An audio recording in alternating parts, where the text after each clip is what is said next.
Questão número 68 diz o seguinte: uma mistura de acetileno e etano, ambos gasosos, é queimada completamente com quantidade suficiente de oxigênio a pressão constante.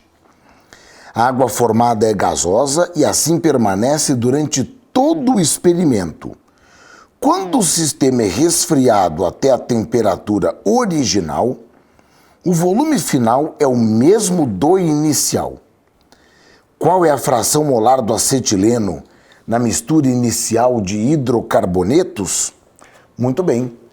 Então, nesta questão número 68, nós temos que o C2H2, isso daqui reage com o gás oxigênio, dando então CO2 e, segundo o enunciado, dando água no estado gasoso. O que nós precisamos aqui é balancear essa equação. 2 carbonos, 2 carbonos, 2 hidrogênios, 2 hidrogênios, 5 oxigênios, 5 oxigênios. Depois nós temos o etano. E o etano é o composto C2H6, também gasoso, que ao reagir com o O2, isso daqui acaba dando CO2 e acaba dando água.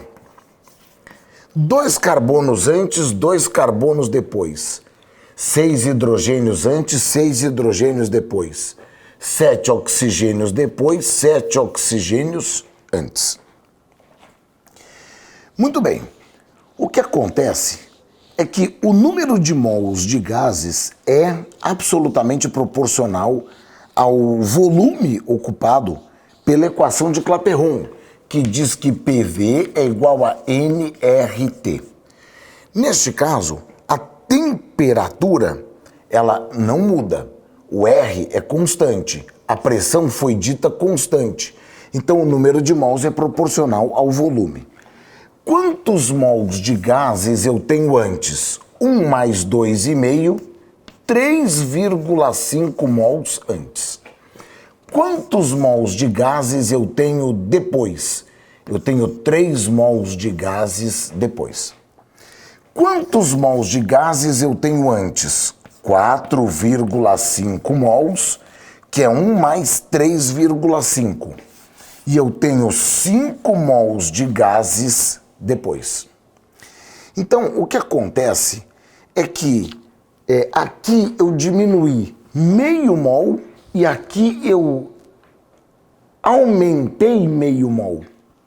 Então, vamos supor o seguinte: se eu parto de X mols de C2H2 e eu parto de Y mols de C2H6, isso significa que se para 1 mol desse a perda é de meio, para X mols desse, a perda do número de mols é de meio X. Se na realidade aqui, para 1 mol de etano, o ganho é de meio mol, para Y mols, o ganho é de meio vezes Y. E se na realidade o volume permanece o mesmo, o número de mols total tem que permanecer o mesmo. Se o número de mols total tem que permanecer o mesmo, a perda que eu tive na primeira mais o ganho que eu tive na segunda tem que ser igual a 0, e daqui a gente tira que o número de mols de acetileno e de etano é absolutamente o mesmo. Sendo assim, a fração molar do acetileno é o número de mols de acetileno pelo número de mols total na mistura original. Como x e y são iguais, isso fica x sobre 2x, que é igual a meio, e, portanto, a letra correta dessa questão é letra C. Está feita a questão número 68.